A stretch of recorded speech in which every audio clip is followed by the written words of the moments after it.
This podcast is brought to you by Audible. Have you been wanting to read more, but don't seem to have the time? Well, with Audible, you can read your books without having to find the extra time in your busy schedule. Stuck in traffic on your way home from work? Why not marathon the Harry Potter books? In the gym and want to learn about the First Lady?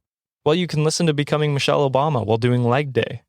And if you go to audibletrial.com/cultivate, you get a month free of Audible. That includes 1 credit that you can trade in for any audiobook of your choice, access to thousands of audiobooks free to listen to with your account, and best of all, you have access to all of your favorite podcasts in the app as well. So be sure to go to my link, audibletrial.com/cultivate. That's CULTIV, the number 8, to sign up for a free month of Audible and start reading today. Thank you, Audible, for supporting this show. We are Cultivate. Cultivate.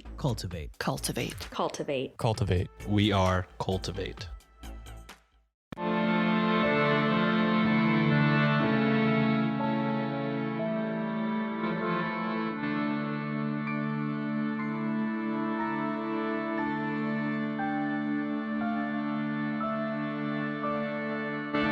Hello and welcome to a special mini-sode of Yield Crime, the show where Maddie and I discuss the funny, strange, and obscure crimes of yesteryear every Wednesday.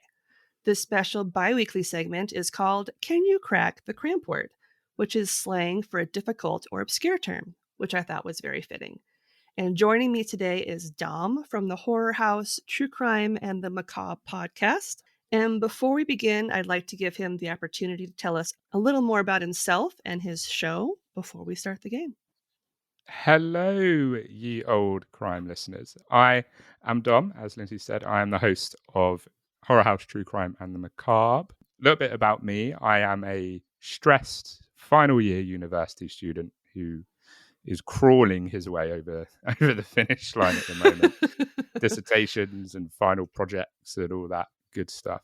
And yeah, as for the podcast, it is a weekly, bracket termed as weekly as can be when I work part-time and I study full-time, weekly podcast that is all about true crime and the macabre. So if it's a bit weird, if it's a bit grim, if it's a bit dark, then you'll probably find it.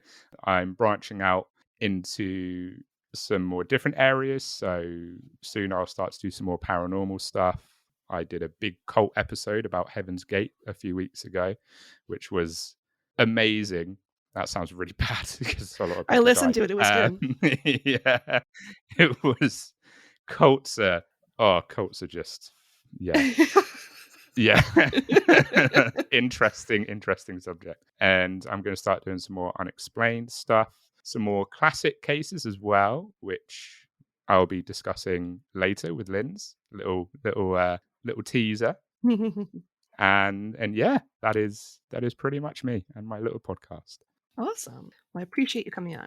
Oh no, thank you for inviting me. So, what sort of got you interested in doing a podcast? So it's kind of funny. Before I started Horror House, I didn't really have that much of an interest in podcasts. I never really listened to them. I never really, looked at them.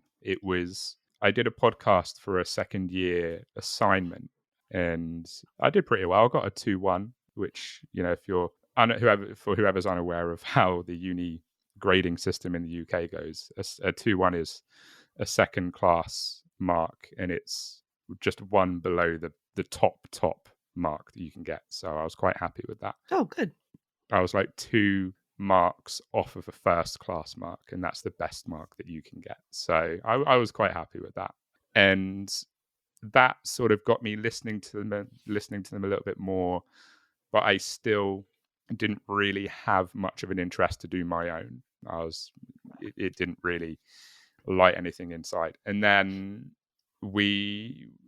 as part of one of my university modules, we had a module that focuses on sort of career post-university, so a career in the creative industry, whether that's film, whether that's television, whether that's radio, which is what I study, film, radio, and television.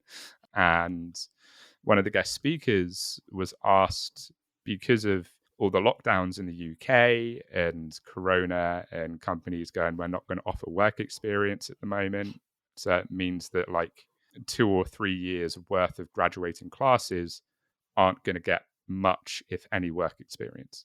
And Sure. in the creative industry, obviously, you need work experience. You can Yep. get the best grade you can get, and that's fine. But at the end of the day, that is just a piece of paper. Mm-hmm. You need experience. So he was asked, what can you recommend doing in place of that? And his response was sort of, instead of looking at work experience as a be all end all, what he was starting to do was asking people, what have you done outside of uni that you can tell me about? Have you edited a short film? Have you shot a short film? Because everyone knows that phone cameras can shoot 4K video now, or Mm-hmm. 8K video now.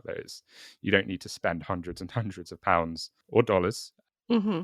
on fancy cameras. So that sort of got me thinking, why don't I look at doing something? And I didn't do the podcast straight away. It wasn't until I started my final year, so October last year is when I started the podcast. So yeah, it was partly because it's something that I can tell people that I've done off my own back. Mm-hmm. It was partly because I started to get an interest in podcasts through, purely by listening to them, and I started to enjoy them.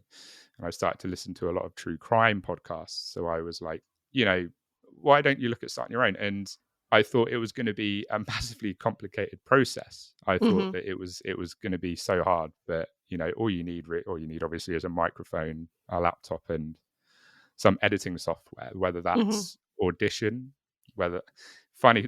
funny side note, whenever I tell people I edit on Audition, it blows their mind.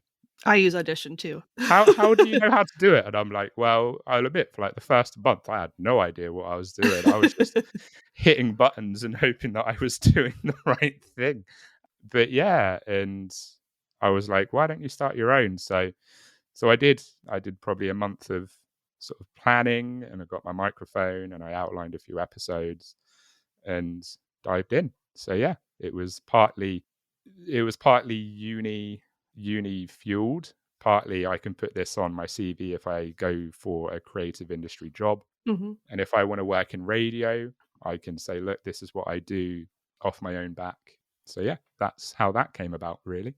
Cool. So, as the title of your podcast implies, you cover true crime and macabre cases Mm-hmm. / other genres that you're branching into. Which would you say is like your favorite? Oh, that's a really good question. So I've only done one paranormal episode, which was fun. Don't get it was a blast. I that was a collab with Jenna and Danielle from Did Not Need to Know, which was really, really fun. I've done mainly true crime, a few unexplained stuff, a few unsolved little episodes. So Heaven's Gate was a lot of fun. Mm-hmm.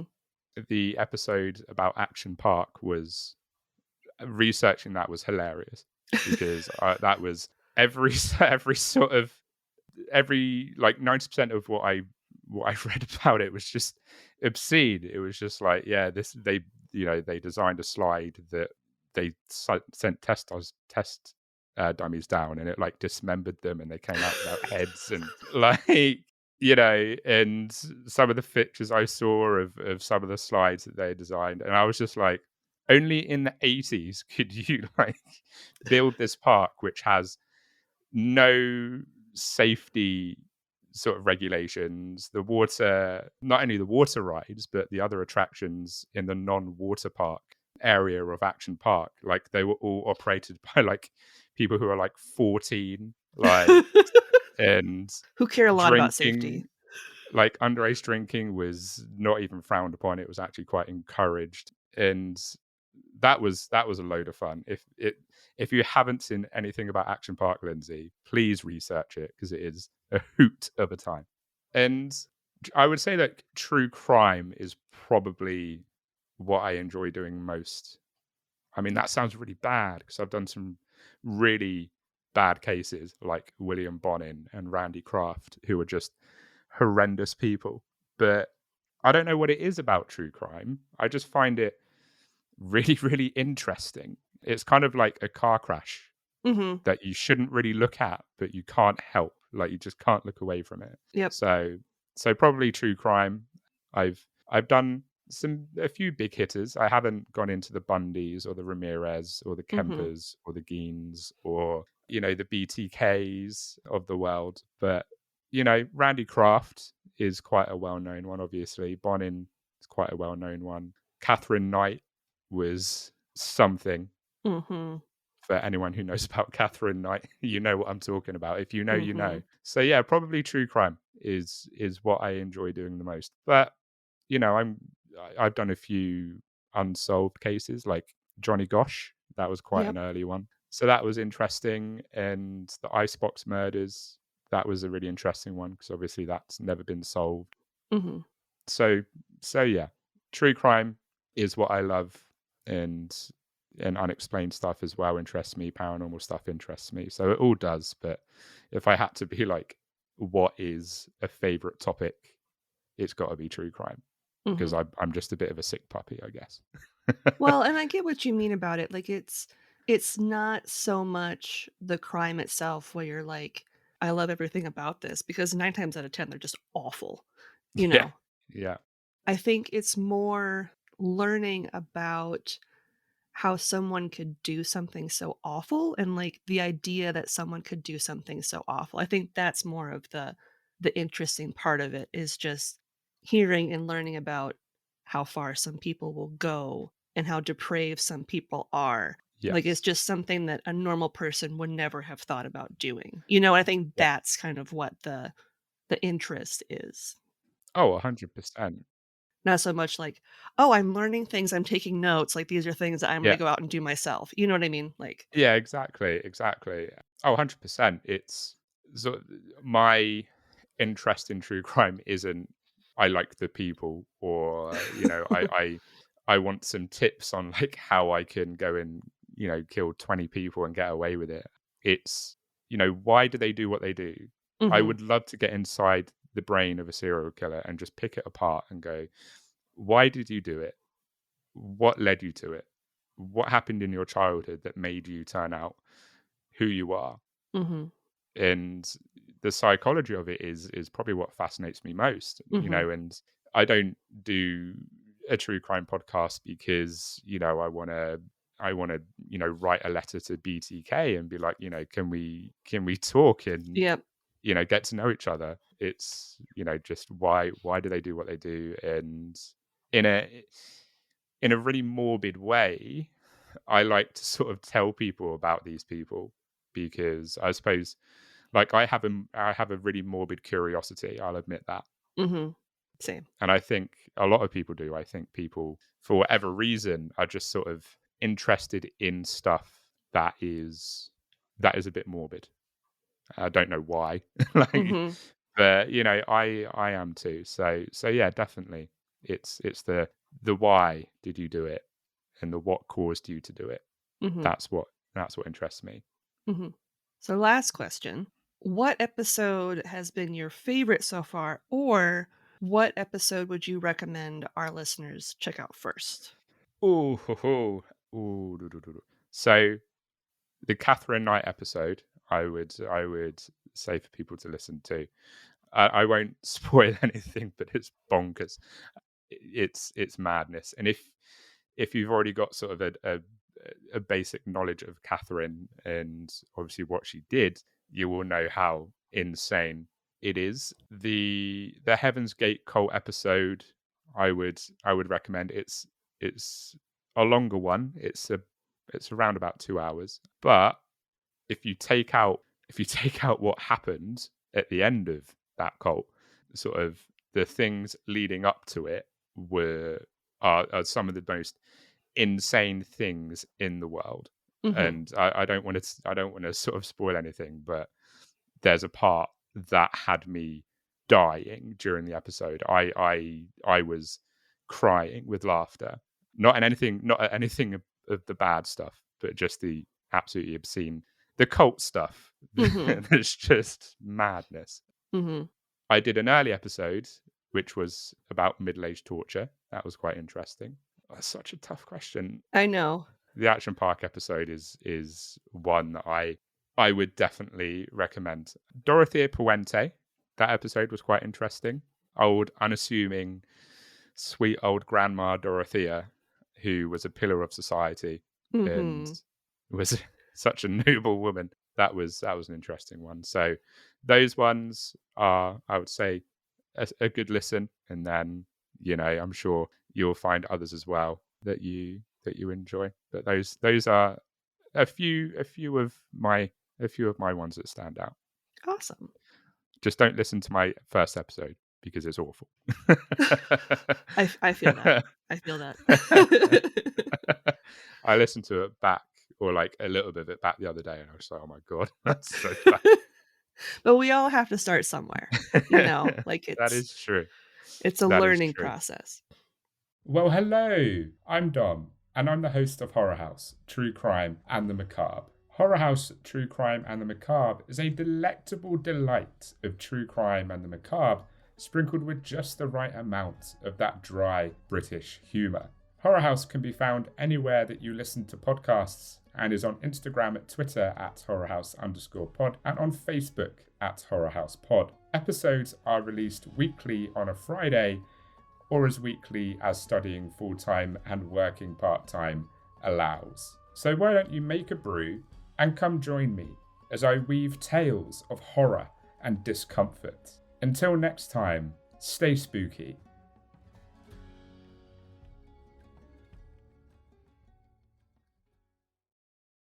All right. Are you ready for some Victorian slang terms? I am. All right. I am. So your first term is pick-thank.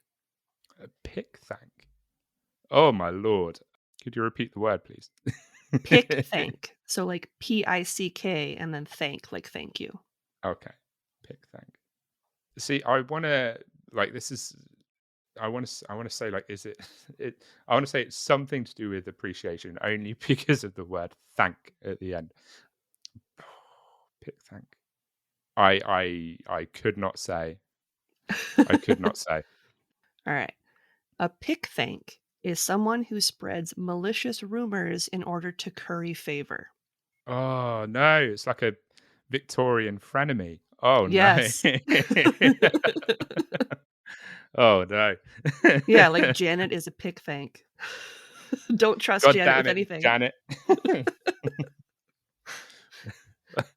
There's never a good thing about a Janet. Janet always seems to have bad things attached to her. Beware. Avoid Janets at all costs. Avoid. Yeah, they might take you to a castle. And you don't just avoid Janets. Yep. Avoid, especially when they're spreading rumors about you. Exactly. Don't do that. Don't do that. So your second term is blinker. Blinker. The first thing that's coming to mind on that one is like some sort of, I don't know, some sort of like night watch person. like someone who would just sort of be like a Victorian security person. Late at night they would sort of be in specific areas, and if there was a crime, they would signify by blinking, which out loud sounds so fucking stupid. Blink, blink, blink, blink, blink. That's their like secret agent signal. Blink, blink 3 times quickly if something happens. And then it's dark and no one sees it. The blinker. Oh, I don't know. Okay. I really don't. A blinker is a black eye. Oh, that makes so much sense. I'm pretty sure I've even heard that used like before. I've heard that used before. I'm sure I've heard a black eye referred to as a blinker. Like someone's been like, "Oh, you got a big old blinker." I'm sure I've heard like that term before, and that's just never clicked. Wow. I was in like an entirely different continent in my assumption. I like your version better, though. I was in 2022 with my guess, like not in 18 whatever. I like your Oh version wow, better. I am 0 for 2. Please don't tell me I'm the worst performing person at this. You're actually in the majority of people. Not very many people get them right. So you did great. Oh You did my great. goodness. Has anyone got 2 out of 2 yet? No, I haven't had a single person get 2 out of 2 yet, Wow. and this will be my 36th interview. So Wowzer. You're gonna have someone on who is gonna get 2 out of 2, and you're just gonna be like, oh my god, my mind is blown. I know. I don't even know what I'm gonna do when that day comes. Like, I'm gonna have to think of some sort of prize to send them for being so knowledgeable, and I have no idea what that's gonna be. Yeah, yeah. Could you continue the segment after someone gets 2 out of 2? That's the question. I know, it's like, do I have to Is hang up that my the hat? peak? Is Yeah, that the peak of Cramp-Word? yeah. Am I gonna have to just, like, get rid of the cramp words altogether if someone gets it? Like, you won the show. I You can't won do it the anymore. show. The show is yours. Do with it as you will. Yep. I'm gonna hand it over. Well, I would like to thank Dom for joining me today for Can You Crack the Cramp Word? And before we go, can you tell our listeners when new episodes of your podcast drop and where they can find you on social? Yes. So new episodes drop on Fridays. There might be occasional sort of feed drops from other podcasts as well, but Horror House episodes drop on a Friday. I am on all good podcasting apps. All good podcasting apps. I've always thought that was a really weird way to phrase it. Like, not that any podcast app is not good. Like, I don't want to single out a podcast app, but you can find me on Spotify, Apple Podcasts, Google Podcasts, Good Pods, all of the other podcast apps that you can think of. I'll be there. And you can find the podcasts on Instagram and on Twitter. The username is @horrorhouse_pod. Well, on that note, as always, I'm Lindsay, and I'll see you next time with another tale as old as crime. Bye.